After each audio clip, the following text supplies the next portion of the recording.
Central de Radio USACH. De acuerdo a la investigadora y autora Lisa Zanotti, tras el 18 de octubre de 2019, Lucía, existió en Chile una alta demanda populista que ningún líder logró encarnar. Zanotti cree que ese momento populista se anduvo perdiendo, aunque es posible que surjan este tipo de propuestas en un año electoral. Estamos con la investigadora postdoctoral de la Universidad Diego Portales y experta en populismo, Lisa Zanotti. ¿Cómo le va, Lisa? Bienvenida.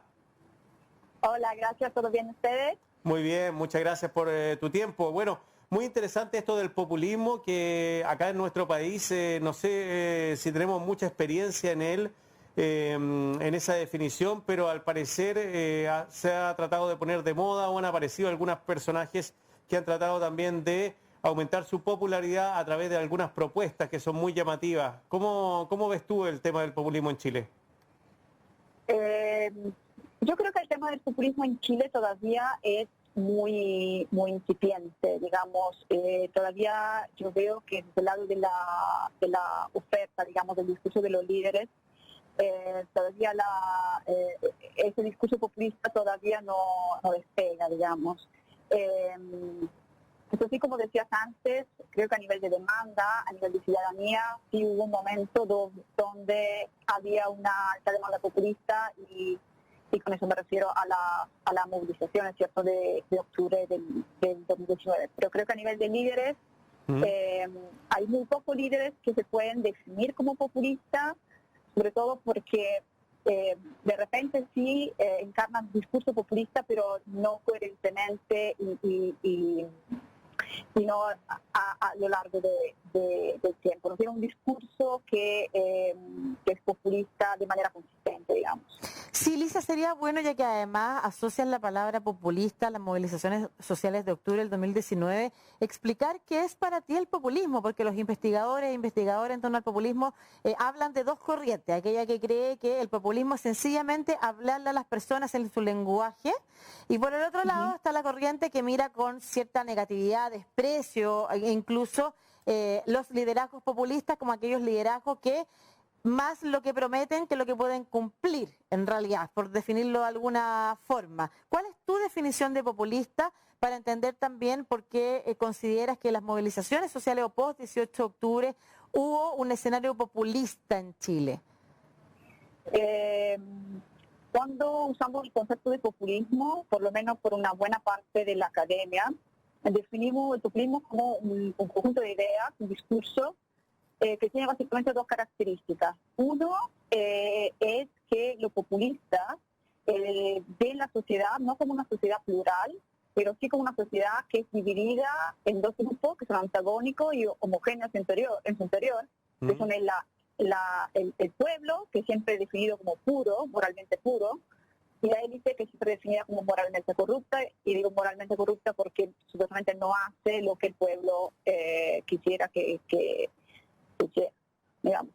Y la segunda característica de los populistas es que ellos creen que la política siempre debería ser la expresión de la voluntad general del pueblo. Y esta voluntad general es interpretada por los populistas como la voluntad de la mayoría, ¿cierto? Entonces, en ese sentido, yo defino, y muchos colegas definimos populismo. Y la cosa importante que hay que decir es que en base a esta definición el populismo no es ni bueno ni malo, ¿cierto? Pero sí, tú tienes razón, como los medios de comunicación y también una parte de la academia concibe populismo como un fenómeno que es malo para la democracia. Sí, Lisa, cuando hablas del populismo del 18 de octubre, ¿a qué te refieres? ¿A que aparecieron líderes, proponiendo cierto tipo de cambios, o lo que la gente pedía caía dentro de la descripción del populismo? Cuando me refiero a las movilizaciones, yo digo que había una demanda de populismo, es decir, que la gente que salió a la calle tenía un discurso que era básicamente antielitista, ¿cierto? Claro. Pero al mismo tiempo no hubo un político, un partido, una figura externa, un outsider, como le dicen, que supo politizar. Nadie supo tomar en la mano ese descontento. Y obviamente el momento pasó y ahora va a ser mucho más difícil movilizar ese descontento porque se pasó el momento de las movilizaciones, por lo de la pandemia o por muchas razones. Entonces sí había demanda, pero creo que no había oferta, no hubo nadie que supo politizar esto. Y politizar este tipo de populismo con la descripción académica que tú hacías, tendría que ver con encontrar a un líder que dice que hará lo que la voluntad del pueblo expresa que quiere, o que efectivamente canalice y haga aquellas reformas que el pueblo quiere. Y te lo pregunto en el contexto de saber si la política y la democracia siempre debe ser la expresión de la voluntad del pueblo cuando es correcta. Acá hay que hacer una diferencia entre lo que es el populismo y lo que es la democracia liberal, que es el modelo de democracia que se da más en el mundo contemporáneo, ¿cierto? Cuando el populismo dice que la política debería ser, el populismo dice que la política debería ser la expresión de la voluntad general del pueblo. Acá hay un problema, digamos, porque la voluntad general es interpretada como la voluntad de la mayoría, ¿cierto? Pero sabemos que el pueblo, la sociedad en general, está formada por diferentes grupos y no todos tienen el mismo interés. Si nosotros concebimos el pueblo como homogéneo en su interior, es problemático porque el pueblo está formado por también, por ejemplo, para hacer un ejemplo, minorías. Y la voluntad general no puede concebir con la voluntad, por ejemplo, de la minoría. Entonces tenemos que tener cierto resguardo por ciertos grupos, ¿cierto? Cuya voluntad no se escriba a la voluntad general. Entonces acá hay una tensión entre populismo y democracia liberal. Y entre populismo y demagogia también, quizás. Ahí la pregunta que te haría es si es que entonces que no haya surgido un líder que hubiera canalizado lo que se entiende por populismo según la academia, ¿es positivo o negativo para el país? Un líder populista. Como te dije antes, yo no creo que a priori podemos decir que hubiera sido mejor o peor. Yo creo que sí, el populismo hay que evaluarlo cuando aparece. Entonces tenemos varios ejemplos de populismo. Tenemos Bolsonaro en Brasil, ¿cierto? Y uno va evaluando el populismo cuando aparece. Hemos tenido, por ejemplo, no sé, Hugo Chávez. Pero el populismo puede ser de derecha o de izquierda, ¿cierto? Hugo Chávez en Venezuela. Tenemos muchos ejemplos de populismo radical de derecha en Europa.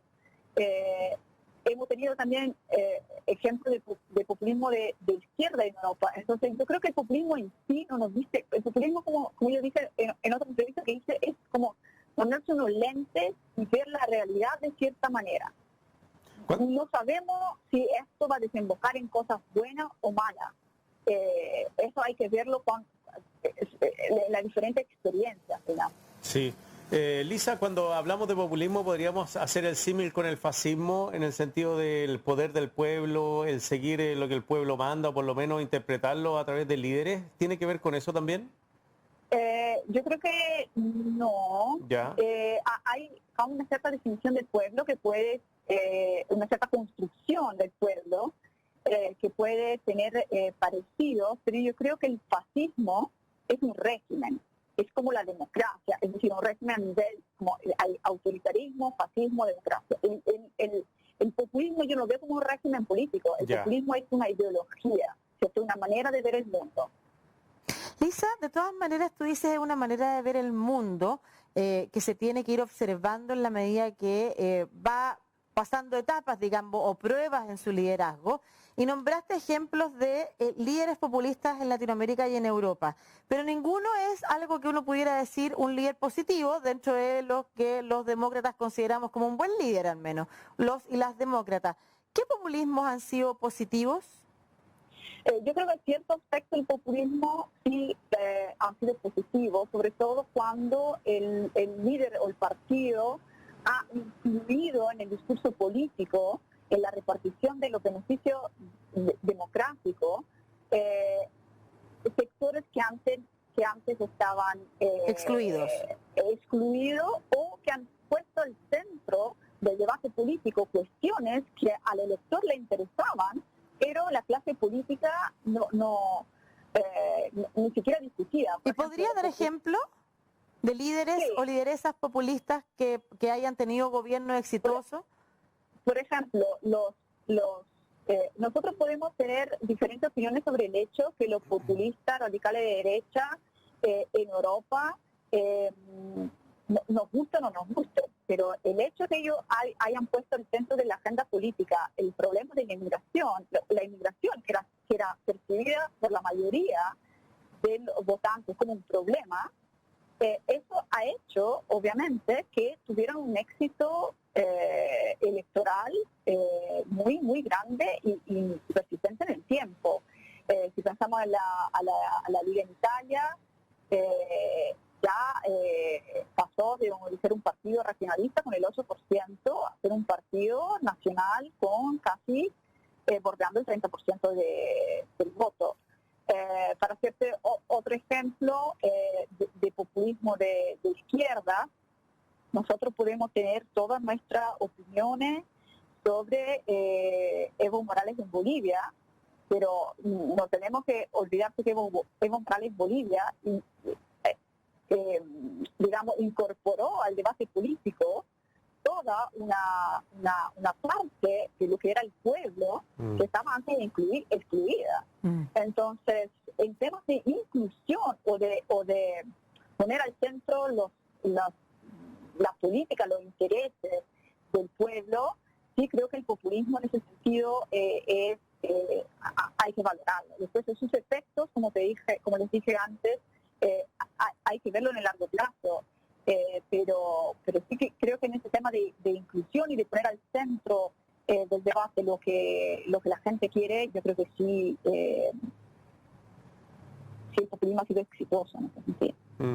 Lisa Zanotti, investigadora postdoctoral de la UDP, experta en populismo. Lucía, ¿quieres preguntar una cosita más? Sí, sobre los liderazgos que están emergiendo aquí en Chile y a los que se les ha catalogado como populistas. Conocer tu opinión también, porque también ponen en el centro temas que supone a la gente le interesan. Por ejemplo, estoy pensando en Pamela Giles a propósito de los retiros, que ella insiste en los retiros del 10% y eso además le genera un beneficio a través de las encuestas. O José Antonio Kast, por el otro lado, también para poner... yo no logro diferenciar lados muchas veces en las decisiones que toman, pero ¿los considerarías líderes emergentes populistas? Yo creo que José Antonio Kast ha tenido un discurso populista, sí. Aún sí, yo creo que el populismo no es la ideología más fuerte en su discurso. Y con respecto a Pamela Giles, yo creo que su discurso tiene rasgos populistas, pero yo, por lo menos en mi opinión, yo creo que hay más rasgos de demagogia que de populismo. ¿Y cuál es la diferencia rápidamente entre la demagogia y el populismo? Como te dije antes, el populismo es una manera de ver la sociedad en esta distinción entre pueblo puro y de corrupta. Y por otro lado, la demagogia es el empleo de falsas promesas, claro que son muy difíciles de cumplir, claro. Para convencer al pueblo y digamos, convertirlo en instrumento de la misión política de uno, como para hacértela súper corta, porque creo que estamos todos bien. Sí, pero súper bien, muchas gracias. Muchas gracias, Lisa, que te vaya muy bien. Un gusto, gracias a ustedes. Hasta luego. Es súper interesante conversar sobre el populismo, y además como que yo tengo al menos un prejuicio con la sola palabra populista, efectivamente la idea de, como no, hay que esperar en el tiempo cómo se dan no, como que yo miro a cierto tipo de personas cuando hablaba, por ejemplo, de ejemplos positivos de populismo y mencionó lo que había significado poner en Europa, en los partidos de ultraderecha, el tema de la migración, como digo, al tiro ya, pero no, eso está mal. Eso no Evo Morales es un buen ejemplo, sí. Era un buen ejemplo, Estoy sí. pensando en él, en